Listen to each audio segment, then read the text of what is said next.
Welcome to Aaron Mahnke's Cabinet of Curiosities, a production of iHeartRadio and Grim and Mild. Our world is full of the unexplainable. And if history is an open book, all of these amazing tales are right there on display, just waiting for us to explore. Welcome to the Cabinet of Curiosities.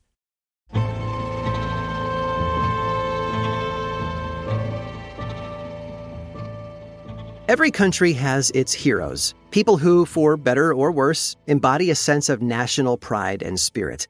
These sorts of figures, whether they're heads of state or just powerful public speakers, are put on pedestals by history books, almost mythologized while they're still alive. It becomes easy to believe that if they succeed, their country will as well, and if they fail, so will their country. And of course, it becomes difficult to contend with the fact that these people, like every other politician, are just as human as you or I, prone to the same flaws, the same failures, and the same mundane vulnerabilities. Despite the pedestal we've put them on, they aren't figures out of Greek myth. And for a particularly beloved head of state, an immense amount of public effort would be put toward making sure that his eventual death was properly commemorated. This was the case with Sir Winston Churchill, who came out of the Second World War with a reputation as a war hero, someone who had led his country to victory against the evil of the Nazis, and had prioritized protecting the pride of England even during the worst of the Blitz. No prime minister before or since has held the same stature in culture. However, Churchill was not a healthy man. He drank like a fish, smoked like a chimney, and battled illnesses regularly over the course of his career. Everyone close to him was keenly aware that he was not invulnerable. In 1953, he had a major stroke at his home. While his family worked tirelessly to keep the incident secret, Queen Elizabeth II insisted that they needed to draw up funeral plans for Churchill to be prepared for when the time came. It would be known as Operation Hope Not, the plan for an extravagant state funeral that would honor Churchill's service to Queen and country. Now, allegedly, the man himself was not overly keen on the plan, but at the insistence of the Queen, he allowed a committee to be formed to plan his own funeral. The eventual plan was intensely specific, timed down to the second. How long he would lie in state at the Houses of Parliament, what route the car would take him through London, past various locations that were significant to Churchill's life. The roles of the others were also specified, from who would serve as pallbearers to where the Queen would be during the ceremony, also timed down to the second. 2 supplemental booklets, one 47 pages long and the other 59, included instructions for the London Metropolitan Police and how they would time the raising and lowering of bridges, manage traffic, and generally just control the flow of the city during the day of the funeral. And the plan was completed in 1953, but it wound up undergoing several major revisions because Churchill he wouldn't die. He would suffer additional strokes and eventually resign the prime minister role for health reasons, but he lived well into the 1960s, and the committee had to revisit Operation Hope Not regularly. As one lord put it, Churchill kept living and the pallbearers kept dying. It should be noted that state funerals in Britain have rarely been given for someone outside of the royal family. But as I've mentioned, Churchill's position in British popular culture was a special one. Ultimately, Churchill would die in January of 1965, almost 12 years after the plan was first drawn up. Estimates say that as many as 350 million people watched the funeral worldwide. As of 2025, his funeral will be the last British state funeral held for someone not from the royal family. Afterward, the initial documents remained a state secret for 30 years, not seeing the light of day until 1995. Some of these documents have been since auctioned off to private collectors, others are held by museums or the British government itself. Although he would not be the last non-royal to get such a treatment, Operation Hope Not was not the only funeral plan that was on the books in the 1960s. At around the same time they were working on the plans for how to honor Churchill, Queen Elizabeth II had her own funeral plans drawn up as well, just in case. The code name for that plan would be different, though. They called it Operation London Bridge.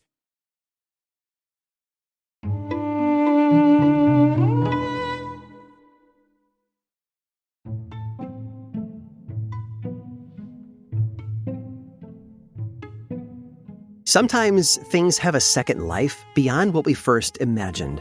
Like how The Shawshank Redemption grossed less than $30,000 at the box office, but is now considered one of the best films of all time. The Big Lebowski also flopped in theaters, but is now so popular that it spawned its own religion, Dudism, with 600,000 ordained ministers.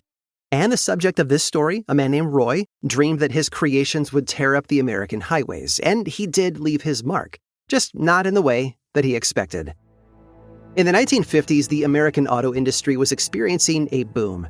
After 2 decades marked by a Great Depression and World War II, the economy recovered and Americans could afford cars again. Demand for American-made cars was sky high, and the market was dominated by 3 Detroit-based automakers: General Motors, Chrysler, and the Ford Motor Company. Every year, these companies fought to one-up each other at auto shows around the country. They debuted concept cars that introduced flashy new designs and futuristic features, some of which would be adopted into existing car models and are still around today. In 1955, Ford Motor presented a real stunner, the Lincoln Futura.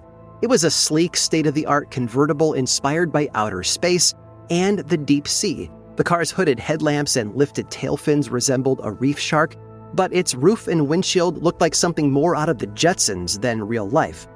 The Lincoln Futura was a bold design, and the crowd at the Chicago Auto Show loved it, which reflected well on the mastermind behind the concept car, an up-and-coming designer named Roy. Born in Hamilton, Ontario, in Canada, he started his car designing career at Cadillac before landing at Ford in 1953. The Futura was one of his first projects there, and given his success, Ford executives decided to entrust Roy with a bigger, more ambitious project: the design of Ford's first mid-ranged car. You see, at the time, Ford mostly sold 2 kinds of vehicles: flashy upscale models like the Mercury, and boxy, dependable rides that would get you from point A to point B. They wanted to compete in the mid-range car market and debut something that would rival the Chrysler Dodge and GM's Pontiac. So Roy got to work designing a smart but reliable sedan that would appeal to young business professionals and fashion-forward families. For the next 2 years, he tuned and tweaked 18 different models of the car. His designs were guided by countless focus groups that helped develop the car's personality. Ford executives also enlisted the help of poet Marina Moore to name the new model. She proposed some outlandish suggestions like the utopian turtle top and the Pluma Paluma, but finally one executive stepped in and decided to simply name the car after Henry Ford's late son, Edsel. By 1957, Ford Motor had spent $250 million on researching, tooling, and expanding production facilities for the Ford Edsel. That's about $2 billion today. In exchange, Roy Brown delivered a car that was truly unique. The Edsel was large and colorful, with 4 headlights and vertical tail lamps, which set it apart from the other Ford models.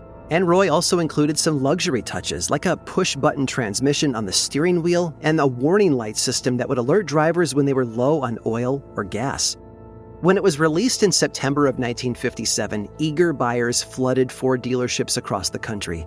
The first weekend, thousands of Edsels were driven off the lot, which was great news because Ford had spent so much developing the car that they needed to sell 200,000 units before they would turn a profit.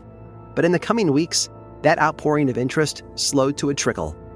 The following month, to try and drum up business, Ford sponsored a TV special called The Edsel Show, a variety show starring some of the biggest names in Hollywood like Bing Crosby, Frank Sinatra, Louis Armstrong, Rosemary Clooney. 50 million Americans tuned in to watch it. But none of those viewers stepped foot on a Ford lot.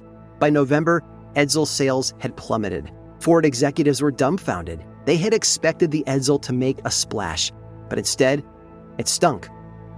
Unfortunately for all their focus groups and market research, there was something Ford had overlooked. Compact cars were surging in popularity, in part because a month before the Edsel debuted, the U.S. dipped into a recession and unemployment rates doubled. Compact cars were simply more fuel efficient, which people saw as a wiser investment given the economic downturn. Ford discontinued the Edsel 2 years later in November of 1959 after selling only 100,000 units, half of what they needed to break even on the car. Afterwards, Roy was transferred to Ford London, where he went on to design the enormously successful Ford Cortina, and he also worked on the Thunderbird, Ford's best-known luxury car. By But none of Roy Brown Jr.'s designs would be as famous as that first one, the Lincoln Futura. In fact, you've probably seen pictures of it your entire life, because 10 years after it debuted in Chicago, Ford sold the Futura to a Hollywood producer who gave the car some serious upgrades and a new paint job. He used the Futura in his newest television project, and soon it became the most iconic car to ever drive its way through the screen. Because that producer was Chuck Barris, creator of a TV series based on a legendary comic book character. The Futura, you see, was transformed into the Batmobile.